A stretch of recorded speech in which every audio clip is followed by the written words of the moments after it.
Балалар, қазір біз Румимен бірге жаттауды қалай тез әрі жылдам жаттап алуға болатынын үйренетін боламыз. Бәріңізде анасың, біз үшін күн болып жанасың. Құтты болсын мейрамың, құттықтаймын анашым.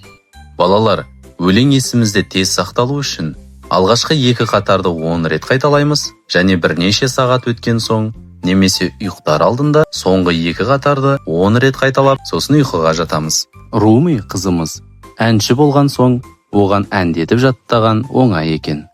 Бәріңізде анасың, біз үшін күн болып жанасың. Құтты болсын мейрамың, құттықтаймын анашым. Арада бірнеше сағат өткен соң, Руми ұйықтар алдында өзінің жаттауын тағы да қайталауға кірісті. Бәріңізде анасың, біз үшін күн болып жанасың. Құтты болсын мейрамың, құттықтаймын анашым. Түн бітіп таң атты.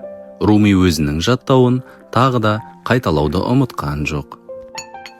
Бәріңізде анасың, біз үшін күн болып жанасың. Құтты болсын мейрамың, құттықтаймын анашым. Балалар, осылай тақпақты 2-ге бөліп жаттасаңдар, тез жаттауға болады. Румиді тағы да көргің келе ме балақай? Онда парақшамызға жазыл. Сені күтеміз.